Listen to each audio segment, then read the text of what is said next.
नमस्कार प्रेक्षकांनो. ठरलं तर मग या मालिकेच्या येणाऱ्या भागामध्ये जबरदस्त असा ट्विस्ट येणार आहे. तर प्रेक्षकांनो, येणाऱ्या भागामध्ये इथे आता महिपत आणि अर्जुन या दोघांमध्ये डील झालेलं असतं आणि त्यामुळे महिपतने नागराज आणि प्रियाचं सत्य अर्जुनला सांगितलेलं असतं. त्याचबरोबर प्रेक्षकांनो, महिपतने अर्जुनकडून एक वचन घेतलेलं असतं. त्याने अर्जुनला सांगितलेलं असतं की माझी मुलगी समीराला तुला प्रोटेक्ट करायचं आहे. तिला इथे तू काहीसुद्धा होऊ देणार नाही आहेस. सगळ्यांपासून तिची काळजी घ्यायची, तिला प्रोटेक्शन द्यायचं, असं आता महिपतने अर्जुनकडून वचन घेतलेलं असतं. आणि त्यामुळेच इथे ते वचन दिल्यानंतरच महिपतने अर्जुनला भयानक सत्य सांगितलेलं असतं.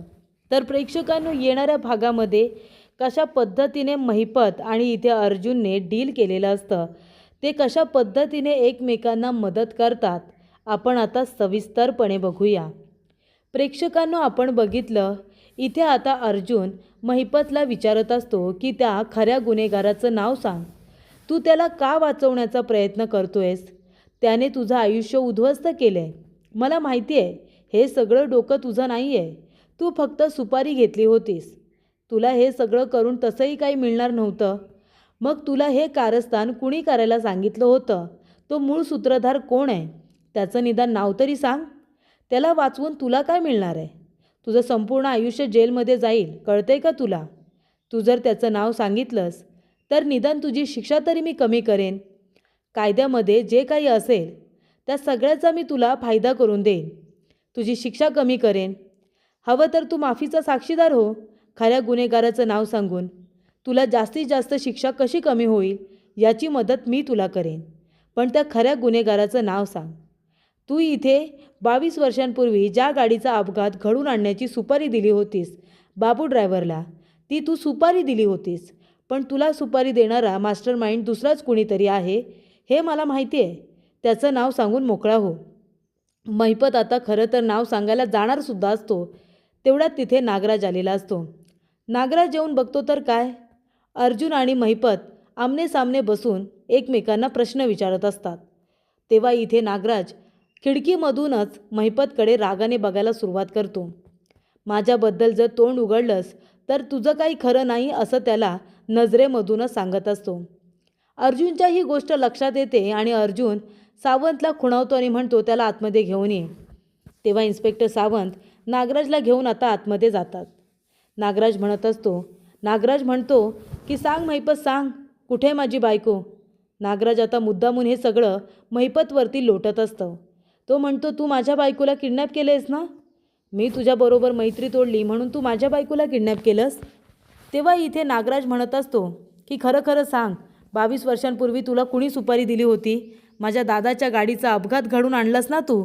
सांग कुणी सुपारी दिली होती?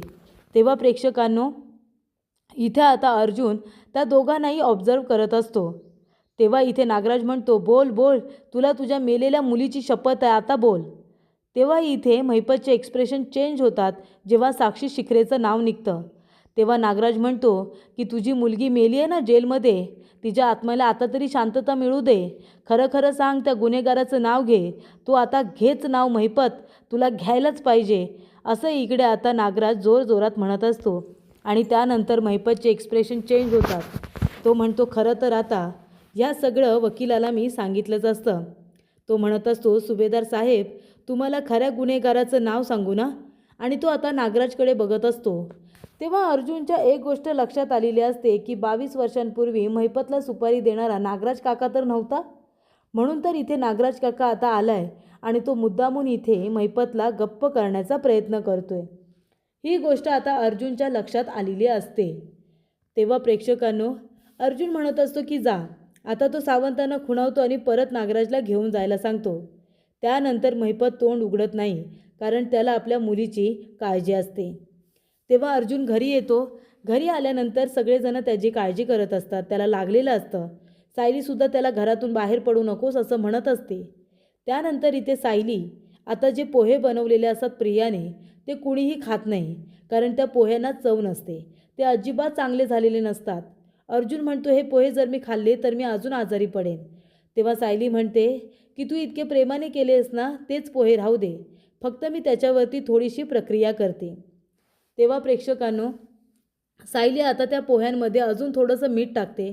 त्या पोह्यांवरती आता कोथिंबीर चिरून टाकते, थोडीशी साखर टाकते आणि त्याच्यावरती खोबरंसुद्धा खिसलेलं टाकते आणि त्यामुळे लिंबू वगैरे पिळून तेच पोहे आता व्यवस्थित करून ती पुन्हा सगळ्यांना देते. तेव्हा प्रेक्षकांनो, ते पोहे आता छान झालेले असतात. सगळेजण प्रेमाने खातात. तेव्हा प्रेक्षकांनो, इथे आता सायली म्हणत असते की प्रयत्न चांगला होता, पण लोकांना दाखवण्यासाठी नाही, तर प्रेमाने आपल्या कुटुंबियांसाठी कर, म्हणजे तो पदार्थ चांगलाच होईल. तेव्हा इथे अर्जुनला आता मनामध्ये सतत एक गोष्ट खात असते. तिथे नागराज काका आला आणि तो ज्या पद्धतीने इथे आता सारखं सारखं साक्षीबद्दल बोलत होता, तेव्हा महिपत इतका घाबरला का? महिपतचे चेहऱ्यावरचे एक्सप्रेशन चेंज का झाले? याचा अर्थ असा आहे का की साक्षी शिकरे नक्की मेली आहे ना, की ती जिवंत आहे? हा सुद्धा महिपत शिकरेचा कुठला प्लॅन नाही आहे ना? आणि नागराज काकाला त्याबद्दल माहिती आहे, म्हणूनच तो मुद्दामून सारखं सारखं साक्षीचं नाव घेत होता. या गोष्टीचा संशय अर्जुनला आलेला असतो. तेव्हा अर्जुन कुठल्याही आता गोष्टीचा विचार न करता तो पुन्हा महिपतला भेटायला आलेला असतो. महिपतला इथे आता विचारत असतो की हे बघ महिपत, खरं खरं सांग, त्यावेळी तुला सुपारी नक्की कुणी दिली होती? हे बघ, तू त्या माणसाला का लपवण्याचा प्रयत्न करतोयस, का त्याला वाचवण्याचा प्रयत्न करतोयस, मला कळत नाही आहे. पण एक गोष्ट लक्षात ठेव, तू गप्प राहून तुला काय मिळणार आहे? तुला शिक्षाच होणार आहे महिपत. तुम्हाला वाटलंसुद्धा नसेल की एक ना एक दिवस रविराज काकाच्या गाडीचा अपघात घडून आणणारा माणूस समोर येईल. पण 22 वर्षानंतर आम्ही तुझा पत्ता लावला महिपत. 22 वर्षानंतर तुझा पत्ता लावला. 22 वर्षानंतर बाबू ड्रायव्हरसुद्धा मला सापडला. बाबू ड्रायव्हरसुद्धा माझ्याच ताब्यात आहे. तुला माहिती नसेल म्हणून तुला सांगतो. बाबू ड्रायव्हरसुद्धा माझ्याच ताब्यात आहे आणि त्याने त्या मूळ सूत्रधारालासुद्धा बघितलं आहे. फक्त त्याचं नाव लक्षात नाही आहे, पण तो कसा दिसतो हे बाबू ड्रायव्हरला बरोबर माहिती आहे. मी 22 वर्षानंतर तुला शोधून काढू शकतो, तर आता 2-2 व्यक्ती माझ्याबरोबर असताना मी त्या मूळ सूत्रधाराला शोधून काढत नाही असं वाटतंय तुला? मी त्या खऱ्या गुन्हेगाराला शोधून काढेनच महिपत, मग नंतर तुझं काय? तुझं काय होईल याचा विचार कर ना तू. तेव्हा आता गप्प बसू नकोस. आता त्या खऱ्या गुन्हेगाराचं नाव तू सांगून टाकच. तेव्हा इथे महिपत म्हणत असतो की मी त्या खऱ्या गुन्हेगाराचं नाव नाही सांगू शकत. अर्जुन म्हणतो का पण? तुला कसली भीती वाटते? कारण तू तर कन्फेस करून मोकळा झालायस की 22 वर्षांपूर्वी घडलेला अपघात हा तूच घडून आणला होतास. हे तू कन्फेस केलेस ना, मग आता तशी तुला शिक्षा होणारच आहे. मग तू त्या खऱ्या गुन्हेगाराला वाचवून काय सिद्ध करतोयस? तो खरा गुन्हेगार तुझा एवढा कोण आहे की त्याला वाचवण्याचा प्रयत्न करतोयस तू? सांग महिपत, सांग, मला ऐकायचं आहे. तेव्हा महिपत म्हणत असतो, कारण माझ्या मुलीच्या जीवाला धोका आहे. अर्जुन म्हणतो कुठली मुलगी? तुझी कुठली मुलगी आहे? साक्षी शिकरे? साक्षी शिकरे तर जेलमध्ये मेली ना? तूच तर म्हणाला होतास की साक्षी शिकरेला मारण्यात आलं म्हणून. मग तरीसुद्धा तुझी आता कुठली मुलगी जिवंत आहे? तेव्हा इथे आता लगेचच महिपत म्हणतो, माझी जुळी मुलगी आहे ना, समीरा. साक्षी आणि समीरा, मला 2 मुली आहेत, पण एक मुलगी इथे माझ्याबरोबर होती, दुसरी मुलगी परदेशात शिकत होती. तिच्याबद्दल कुणाला काही माहिती नाही आहे. तिच्याबद्दल फक्त एका व्यक्तीला माहिती आहे आणि तो आहे नागराज.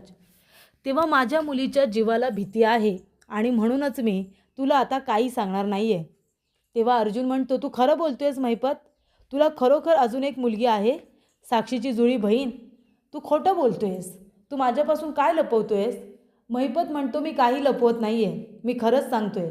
साक्षी मेली ही गोष्ट जेव्हा समीराला कळली तेव्हा ती मला भेटायला इथे आली होती. पण मी सांगितलं, तू साक्षीसारखी दिसतेस कारण तू तिची जुळी बहीण आहेस, तेव्हा तू कुणालाही दिसू नकोस, नाहीतर लोक तुला साक्षी समजून तुला टोमणे मारतील आणि मला ते सहन होणार नाही.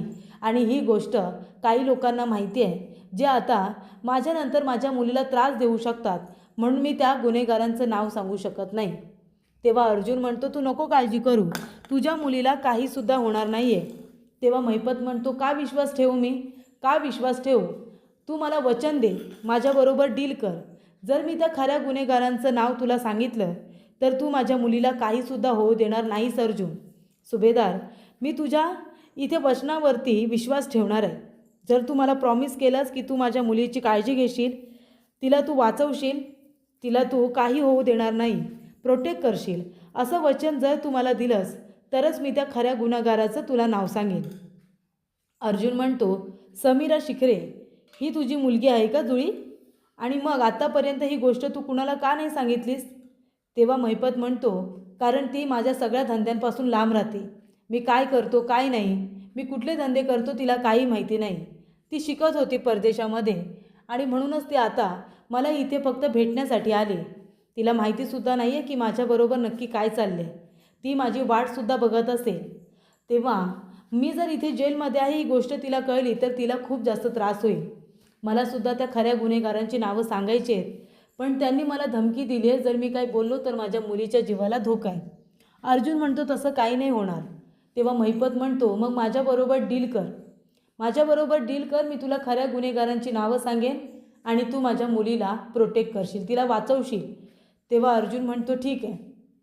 तुझी मुलगी समीरा जर निर्दोष आहे, तिने काहीच केलेलं नाही आहे आणि तिला तुझ्या धंद्यांबद्दल काहीच माहिती नाही आहे, तर तिला काही होणार नाही. मी तिला नक्की वाचवेन, मी तुला प्रॉमिस करतो. तिला काहीसुद्धा होणार नाही. पण आता सांग त्या खऱ्या गुन्हेगारांचं नाव.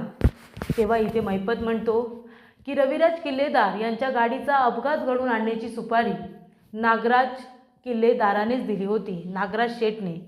आमची मैत्री ही 25 वर्षांची मैत्री आहे. आणि तेव्हाच त्याने मला सांगितलं होतं की त्याच्या भावाची खूप प्रॉपर्टी आहे जी त्याने स्वतःने कमावली आहे आणि ती प्रॉपर्टी म्हणजे जेव्हा तो मरेल तेव्हाच कुणाची तरी होईल. तेव्हा तू माझ्या भावाला, फक्त भावाला नाही तर त्याच्या संपूर्ण कुटुंबाला संपून टाक. त्याची इतकी प्रॉपर्टी आहे की मी बसून खाऊ शकतो, माझ्या 7 पिढ्या बसून खातील असं तो म्हणाला होता. आणि म्हणून त्याने मला ती सुपारी दिली. मी ती बाबू ड्रायव्हरला दिली आणि त्यांच्या गाडीचा अपघात घडवून आणायला सांगितला, पण ते तिघेही जिवंत राहिले. तेव्हा इथे महिपत म्हणतो, हे सगळं मला नागराज शेठने करायला सांगितलं.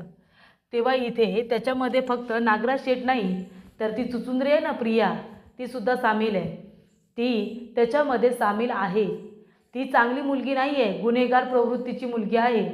अजून एक सत्य सांगेन, पण वचन दे माझ्या मुलीला प्रोटेक्ट करशील, तिला काहीसुद्धा होऊ देणार नाहीस. वचन दे मला. अजून एक खूप मोठं भयानक सत्य मी तुला आता सांगणार आहे. ते ऐकल्यानंतर तुझ्या पायाखालची जमीन सरकेल. पण आधी वचन दे की माझी मुलगी समीरा शेखर हिला तू काहीसुद्धा होऊ देणार नाही. अर्जुन सुभेदार, मला वचन दे.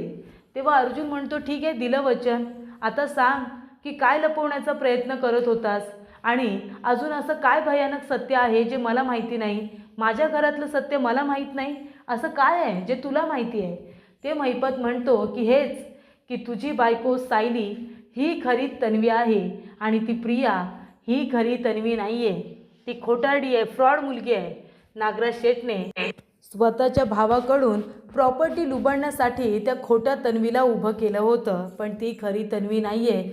खरी तन्वी तुमची बायको सायली आहे आणि हे सत्य मला माहिती आहे. हा सगळा प्लॅन नागराज शेठने केला होता फक्त प्रॉपर्टी लुबाडण्यासाठी. त्याला आता तन्वी म्हणून कुणीतरी मुलगी हवी होती आणि तो प्रियाला तन्वी म्हणून घेऊन गेला. त्याला वाटलं की रविराज किल्लेदार संपूर्ण प्रॉपर्टी प्रियाच्या नावावरती करेल आणि मग प्रिया संपूर्ण प्रॉपर्टी इथे रविराज किल्लेदाराच्या नावावरून काढून इथे नागराज किल्लेदाराच्या नावावरती करेल. पण तसं काही झालं नाही. प्रिया इतकी स्वार्थी निघाली, फ्रॉड मुलगी निघाली की इथे किल्लेदाराने तिच्या नावाने केलेली प्रॉपर्टीसुद्धा परत काढून घेतली. तेव्हा इथे आता अर्जुनला खूप मोठं सत्य समजलेलं असतं.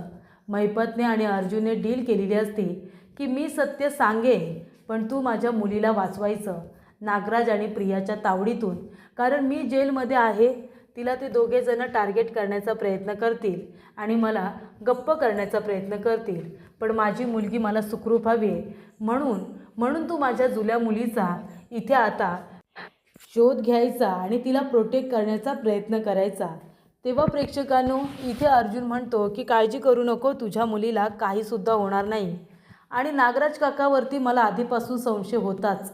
फक्त मला कन्फर्म करायचं होतं की मला जे वाटते ते खरं आहे की खोटंही असू शकतं. कदाचित हे खोटं झालं असतं तर जास्त बरं झालं असतं. पण आता तुझ्याकडे बघितल्यानंतर मला कळतंय की तू जे काही बोलतोयस तेच खरं आहे. तेव्हा प्रेक्षकांनो, इथे आता अर्जुनला खऱ्या गुन्हेगारांची नावं महिपत शिखरेने सांगितलेली असतात आणि खरे गुन्हेगार आहेत नागराज किल्लेदार आणि प्रिया मधुकर उर्फ बबली. हिने हे सगळं घडून आणलेलं आहे. हे आता अर्जुनला समजलेलं असतं आणि एका गोष्टीचा आनंद असतो, ते म्हणजे खरी तन्वी ही सायली असल्याचं अर्जुनला समजलेलं असतं. त्यामुळे त्या गोष्टीचा आनंद त्याला झालेला असतो.